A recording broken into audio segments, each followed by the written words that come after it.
way better than. What's up, everybody? Welcome to the OXFIT podcast week in review. I got two special guests today. It's the boys club. We got Chris Cash, Killer Shot Luke. Basically, it's like a Masters podcast. Yeah, Thanks. all the dads podcast, the OXFIT dads. Yeah, OXFIT Dads. OXFIT Dads class usually goes from 1:30 till 3:30 every day. Yeah, if you want to come and listen to people complain about what joint hurts, then come on in. Yeah, Come and my hang out. elbow killing me. How we doing? How we feeling after last week? Hell of a week, huh? Oh yeah. Legs are beat up on Friday, but recovered over the weekend. I feel great. Oh, really? My right leg still is sore for some reason. See, this is all we're going to talk about. So you only did 30 wall balls.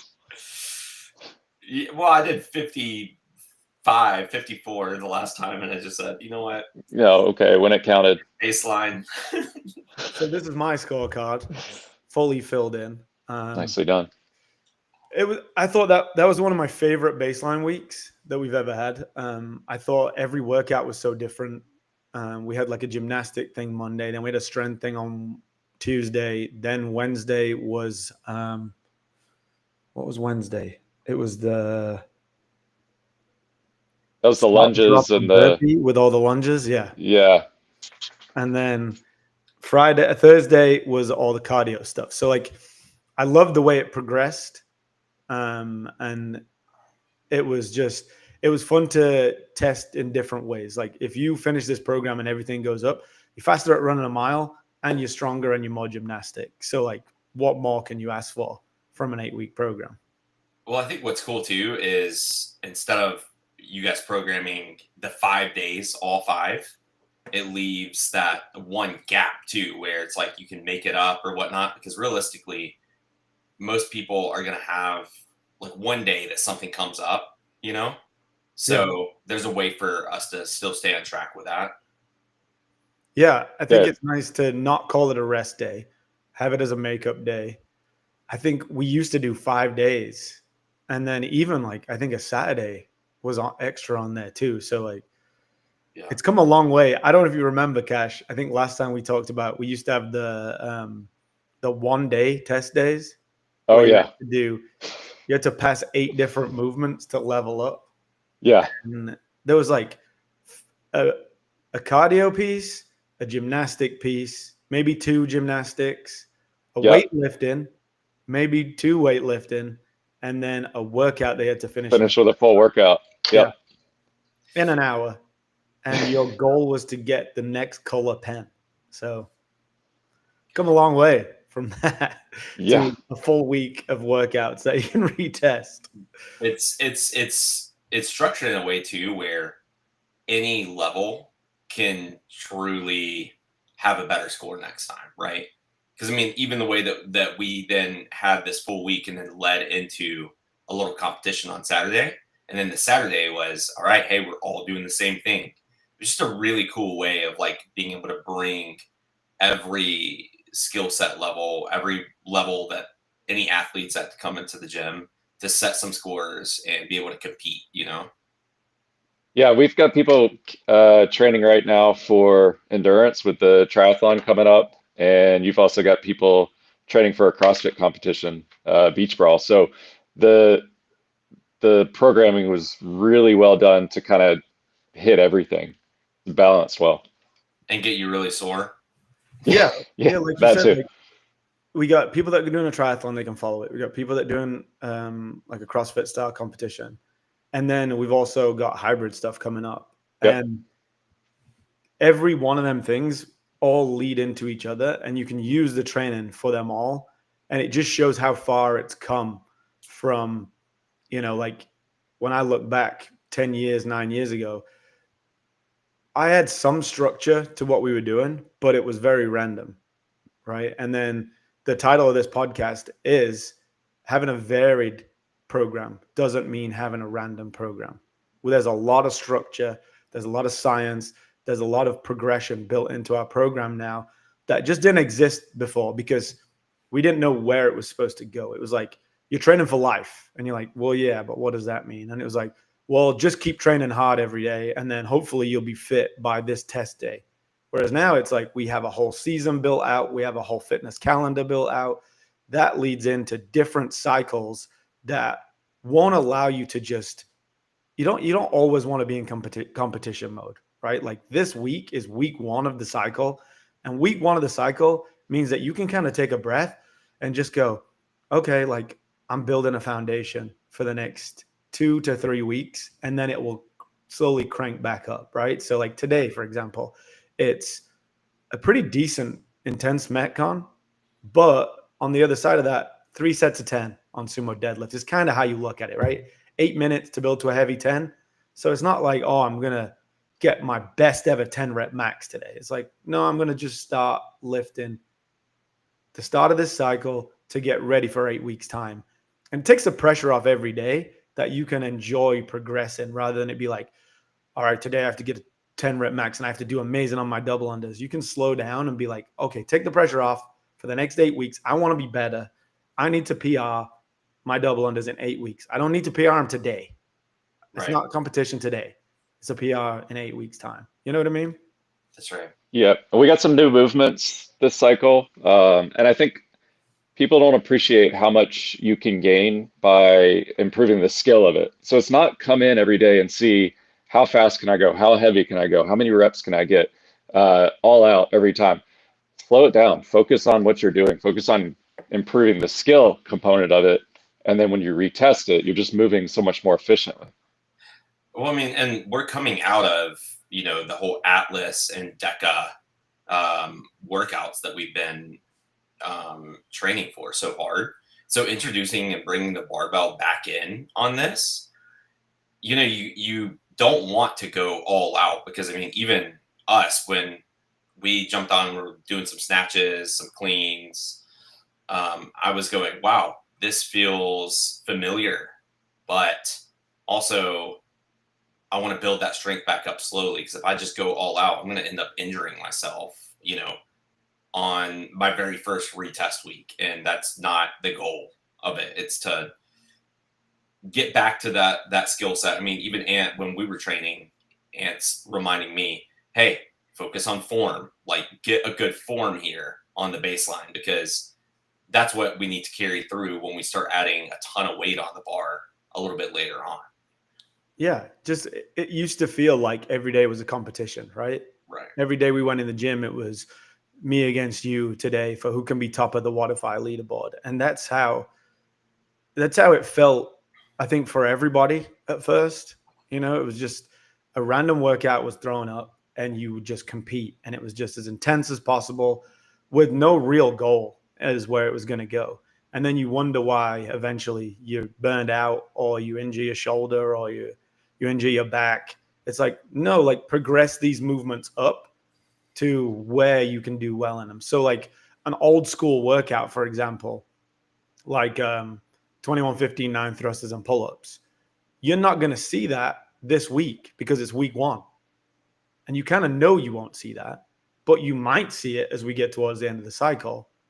But you might see it like broken down a little bit. You might see some thrusters and some ring rows and some pull-up intervals. And then slowly the weight goes up to where, hey, now let's race with this movement because we've been doing it for 5 weeks, and you're ready to race it. And you're, like Chris said, your form is so much better on them movements because we've been working on them, not just if it shows up, go hard, right? It's like, that the program's going to get you there. And we know me and Lucas are training for beach ball. Cash is training for the triathlon right now. Me and Lucas know that we've got to be able to do high rep bar muscle ups. I'm not doing that this week, right? This week, I'm going to look at the program, see what's built in by Savannah, and I'm going to do that scale, and I'm going to slowly build it up so that my shoulders and my lats and everything can handle it when I get to beach brawl at the end of September. Right. And that's how athletes train. That's a season. That's a real training program. That's a real progression and a plan, not just like, hey, like, look at these random workouts and, oh, this fitness influencer posted this workout, let's do that. And, oh, well, what's Rich Fronin doing? Oh, well, what's the top high rocks people doing. Like, stop just doing random stuff and expecting a result at the end. Or just, you know, what are the beach ball workouts? All right, let's just retest those over and over again every day, and hopefully we'll just start getting better at them instead of breaking it up. You know, doing like building up, you know, our strength, doing that sort of thing, because, you know, from people who don't do programming or anything like that, they just go, oh, the workouts finally came out. Let's start working on them. Let's start doing the workouts, you know, Yeah. immediately. Like, people that high rocks is coming, so they do a high rocks every day. And it's Right. like, that's not going to get you better. Like, you got to get stronger. You got to get fitter. You got to get more ability and more skill in these movements, and then translate it into it, you know? So just having a plan that trusts it like that. Like, that's how athletes train. And stop just following random athletes. If you really love an athlete, find out what their program is and see how they're going to get results. Don't just, hey, well, this is what they posted on Instagram today. You don't know their season. You don't know where they're trying to peak. We're trying to peak every 8 weeks. We're not trying to peak every day of every week. And like Cash said, like, focus on what matters. That's what we do. So today you're seeing very low rep double unders or singles, and we want you to get better at that skill. So that might mean I suck at doubles, so I'm just going to do 10. I'm going to do 10 attempts, and I'm going to fail every round. Well, I could do singles and win the day, right? I could win today by doing singles. But what have I missed if I did that? I've missed the opportunity to get better for 4 rounds. And I could have done 10 singles and 10 double attempts and failed every round, but hey, I got better today. I think that's what it's what the I'm same. go for. I love when we have those every minute on the minute workouts and you've got skill movements in there, some double unders, pull-ups, whatever, because that's the perfect opportunity. Don't worry about your reps. You've got a minute, 4 or 5 times, however many rounds, to just spend working on that. When else are you going to do that? Yeah, exactly. But a lot of times I think the temptation too is to go, man, I'm really bad at pull-ups, but I'm really good at double unders. So therefore, I'm going to kill myself on the double unders, and I got pull-ups right after that. Well, you know what? I might only get 5, 6 pull-ups during that 1 minute, but I can make up and get all those reps on the doubles and still be at the top of the leaderboard. I'm like, well, then we're missing the point of the workout, right? Which is do 30 seconds of doubles. Give yourself, you know, a good, you know, 20 seconds to break and prep for those pull-ups, and then really work on those pull-ups instead of I'm going to go the whole minute on the doubles to just try and get top of the leaderboard. It's like, okay, well, we're missing it there. You know what I mean? Yeah. And you've just missed the point of you getting better that day, right? Like, Right. knowing what your strengths are should never be what you look at the first 2 weeks of a training cycle. You know, you should only be looking for your weaknesses and the things that you want to get better at, right? When I look at this, I got 110 double unders in a minute. So, like, double unders are not my focus of this training cycle, right? When I look at that. But my sumo deadlift did not feel good. And my back squat was 245, which I want that to be up in the 300s by the end of the 8 weeks. So I got to focus on them things. So today, like, how good I do at double unders is not my priority. I wanted to have a really good sumo deadlift. And I want to work on just making the workout nice and hard, you know? So it's just cool to have this to keep checking back on, right? And know, like, hey, look, if all I focused on today was winning the double unders against you two, I've missed the opportunity to get better today. Yeah, your mindset should be that we're training, and you keep calling it training because we're training. It's not a competition. That's what retest week can be if you want it to be. And you're competing against yourself, your baseline to see, but come in with the mindset that I'm here to train. And training means I'm not focused on winning, I'm focused on getting better at something and figure out what it is. Yeah, man. So let's talk about Saturday. We had our little dry run of our competition. I don't think we have a name for it yet. Something like Ox Brawl, but I think it's like 9th or 10th. I think it's the start of year 10. So it's like our birthday, OXFIT's birthday party when we have it come up again at the end of September. So I'll bring up a little photo of how it was. Here was the event. So we had like 40 people, 20 teams. Can you guys see that? Oh, Yeah. Cool. And I mean, me personally, we designed the workouts. Me and Savannah designed the workouts, and we wanted it to be a competition that kind of shows what we've just been talking about, a progression over the last 10 years, where we started, where we've ended up, and what really matters. And what matters is you knowing your level and being able to compete and do your best, but also fitness, fun, and friendship all in one thing. And so we had a selection of, there was a CrossFit style workout, then there was like a hybrid wall ball style workout, and then there was just a straight bike cardio box step over workout. So just had such a mix of our progression as a gym, but then also allowing so many different levels of athlete to have a good time and compete. And it wasn't about you're the best athlete in the gym so you can win. You might finish last in this competition as the best athlete, which is what kind of I want that to look like, you know? Oh, dude, it was a blast. I mean, the energy was stellar. It was a lot of fun just being in a room with 50 other athletes, and everyone's getting hyped about it. And I mean, dude, we were having a blast doing this thing. And it went so smoothly. I mean, Oh yeah, I think all the cycles of going through DECA, and obviously there's a ton more setup for that, but I think you've really keyed in on like how to run something like that really smoothly. And we had set out 2 hours for it, and we were done in a little over an hour. Yeah, we were done in like an hour and 15 minutes, probably an hour because I think we started 15 minutes late, you know? Yeah, So yeah, to get all them people through and cycle them through with very few volunteers, judges, it was just like, hey, judge yourself this time.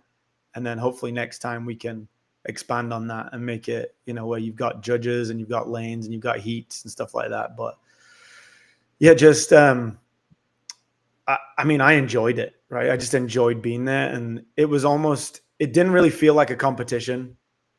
no, It just felt like we were just having fun on a Saturday, which is basically what I want it to be. Just like a backyard barbecue with some fitness thrown in and just good people, right? So, yeah. Shout out to the barbecue too, right? dude, yeah. Mr. Everywhere, he'll be back in September. And yeah, what do you think? What do you think went well? What do you think we could change for next time?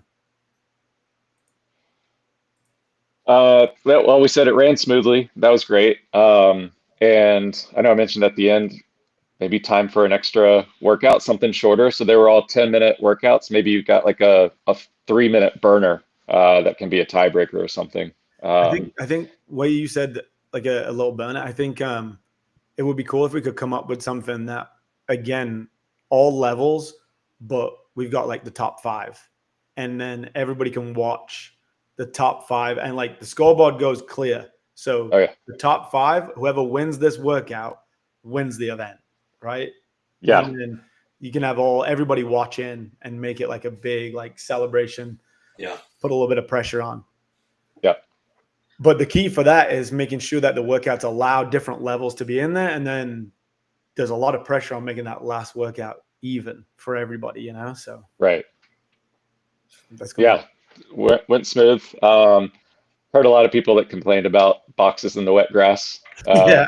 What are you going to do about weather and space? But I mean, everyone still had a great time. Well, I Yeah, think that that is box true. bike workout was a little bit aggressive too. So like, I think that might have to change slightly, Yep, just so we have more finishes. Because I think yep, it was like out of 20 teams, I think 3 finished level 3. So it's pretty aggressive. yep, Yeah. And also like I don't want there to be too many scales, but I think there has to be like a little bit of male women scaling. That's not just the box on that workout, but hmm, I just don't want there to be 9 different scales you have to worry about, yep, That was the beauty of the competition, was that it was so simple. right, That I would say, like, that was my favorite part about the whole event, was that everyone's basically doing the same weights and the same everything. I mean, there is like a slightly variance in scale, but the scale is more so reps and that. And I don't think I've ever seen a competition where it's like, oh, you're RX, where you're going to do the same weight as L2 or, intermediate. It's Right. usually the weight that changes.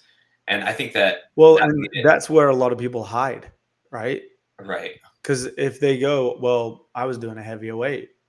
Yes. Well, in this competition, there's no hiding, right? You choose your level and you got to do them reps. So there's Right. there's no being able to hide on like, oh, well, I had to put it down because it was heavier. Everyone's doing the same weight. You're just doing a few more reps. So there's no hiding place for the upper levels, That's true. Which Yeah. is kind of what I like about it. That's what I'm saying is like, obviously there's different ways to run and it's not necessarily the right or wrong way. This is just different. And I feel like that's what makes it a bit more unique in that way, which is, I don't think I've ever seen another competition that's just kept the barbells the same. Hey, 75, 55, that's what we're doing, And yeah, I just think that was probably one of the most unique parts about it that I really liked. Yeah, I think that overall, I would agree. The only the hard, it was the bike, the bike box workout was seemed definitely the most aggressive, and that was the one that just felt a little bit funky, especially that having the time and the switch and everything just felt like kind of just a little bit messy on that one workout. Yeah, some of the setup things, just like we need an extra clock outside. You need a judge to be constantly counting out when you got to do your lunges, and then just some way to keep score on the box get overs. Because the bike is good because it keeps you score, right? So like you don't have to worry about the bike. Maybe there's a way that you can write your number down on a whiteboard or something, or as you're going. Right. I don't know. But yeah, We also had a lot of people that just showed up and we made it work. You said it earlier, like, it was a good time. It was more like people hanging out than coming in, being super intense and wanting to win. It's just like, I'll show up. I wasn't even planning on working out, but Wendy showed up, didn't have a partner, jumped in, had a great time. Yeah, and that's what these competitions started out as, right? Was just like backyard, show up, let's just have a race. And then all of a sudden it became like, when I look, for example, I'm looking at Beach Brawl, and let me pull this up for you to show you this, because I think this is fascinating. Because the amount of people that showed up just to compete with us and have a good time, it was a big deal to say, like, we posted it Wednesday or Thursday, And then look at this. Can you see this tab? You guys see it? So this is where we're going, right? Yeah. Let's look at the registration. Okay, so this is crazy when you think about this. Oh, shoot. Register now. All right, so elite male. Can you see elite male and elite female? Yeah? Yep. You can get tickets right now. You can go and buy a ticket. Now look at this. Sold out, sold out, sold out, sold out, sold out, sold out, sold out. I can't see it. Yeah, I'm not seeing. All right, wait. I'll just see the home. Let me try. Oh, I think it opened up another tab. Sorry.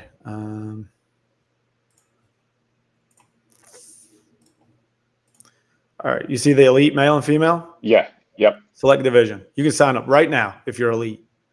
Everybody else, 2 months out from this competition, sold out. And like that to me just speaks to every division is sold out except, and it just shows you that like we've lost a little bit of track of like what it means to people.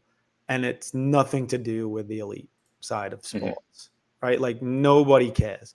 Nobody goes to any of these competitions to watch other people compete. They go to hang out with their friends, watch their friends compete, be around other people their level, and have a good time. And all of a sudden we think like, oh, let's go to High Rocks and watch the Nobody cared about the elite athletes on the High Rocks course.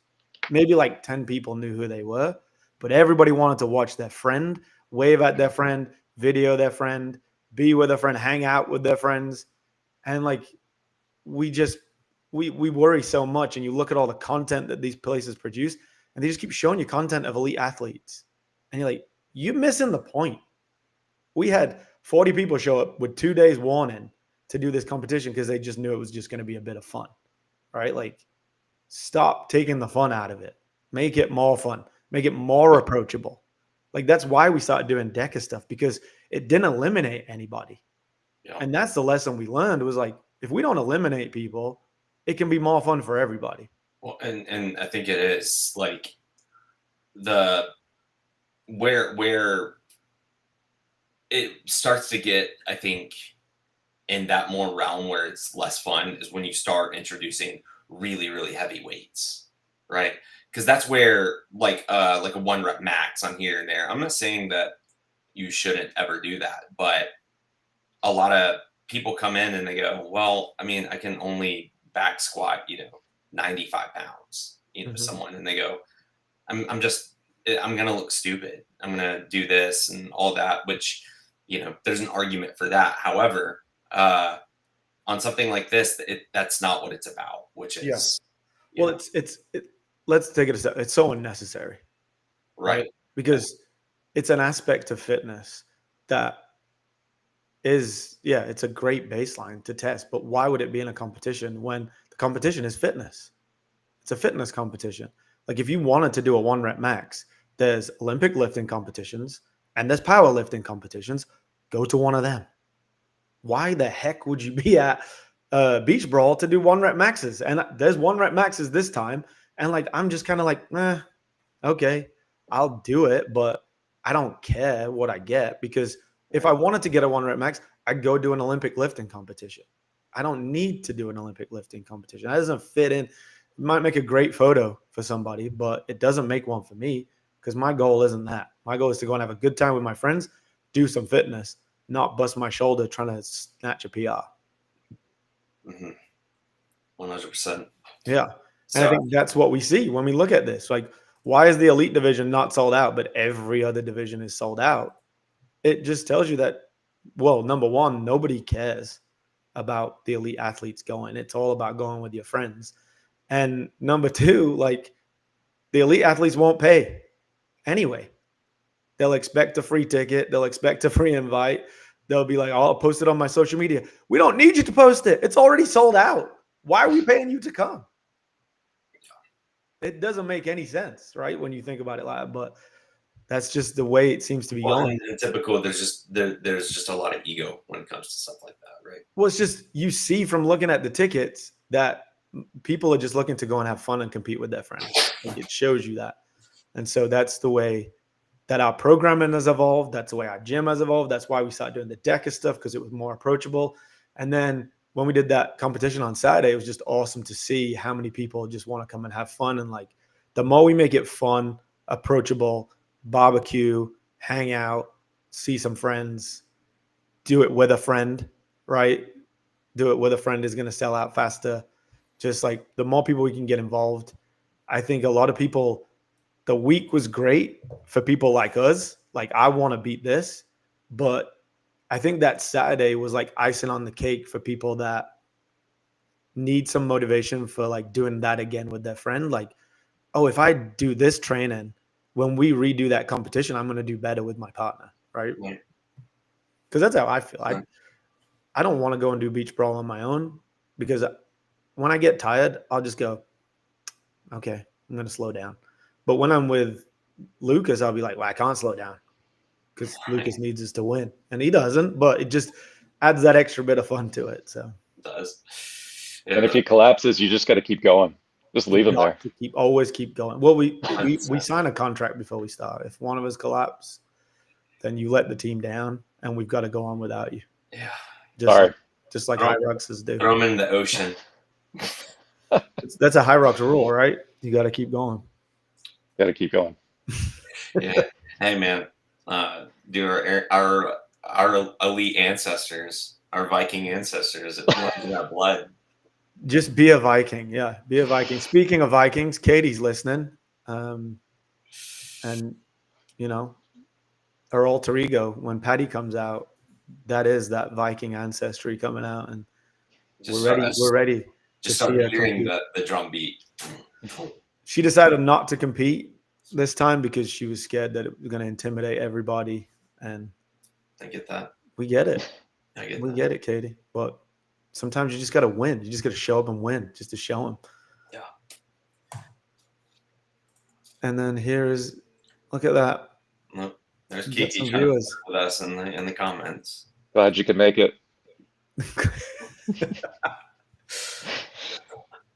All right. What else do you want to talk about? What else are you excited about? Cash, tell us about the triathlon. How's your training going? Training's going all right. I was more excited for Bulls on the Beach this year. So I'm going down to do the sprint triathlon. Yeah. I mean, I'm kind of joking. So I did the Olympic last year, and it was a great challenge. Running 6 miles at the end with your legs cramping the whole time was quite an experience. But this year I'm doing the sprint, but I don't want it to be easy. I'm gonna like see how fast can I go with this, and Do you have a I think time it's gonna. goal? No, I need to break it down. The swim's 300 meters. The bike's what, 12, around 12 miles, and then like a 2 mile run. So I need to sketch that out, what the goal would be. But The I sprint think scares me more than the Olympic because I the think Olympic, it's, like I got all the excuses. Like I don't really yeah, ride a bike. I'm not a runner. I can't really swim that good, so I can just be 3 hours, 3 hours 10, 3 hours 15. exactly. Like, nah. But the sprint, there's no excuses. If you go slow, it's because you just didn't want to hurt. Right. So probably not going to experience the same cramping, but I think it's going to I think it's going to be rough. I think it's going to be a really challenging race. So I'm That's interested. fun. Yeah, it's kind of scary, right? Which Yeah. is what you're looking for. It's like you need that challenge. Yeah. I like that. Mm. Cool. And then Katie's goal, she just said she's going to be the High Rocks champion, world champion in 2025. World So, champ. yeah, world champ. We talked about it before. And she's going to close her business. She's going to move out of her house, get an apartment. Puma And sponsorship. She really is a High Rocks queen, though. she's just going to really focus on it for a year and just let her life, everything that she's built, go to the wayside so that she can get that trophy, because that's why we're here. That's what this podcast's for. That's what OXFIT's for. Yeah. Yeah. Let's cut out the first 30 minutes of this. Yeah. All right, guys. Well, thank you for joining me this morning. The boys episode. Everybody else, if you need any help tracking, goal setting, let us know. And ox.fit. If you wanted to do the triathlon, there's Chris's Instagram. Let him know if you need some training tips. Because there's still spaces for the triathlon. It's not too late. Yeah. Sign up, do a sprint. You got time also to train. Sprint will be no problem. Yep. All right, boys. I'll see you in the gym. Alrighty. All right.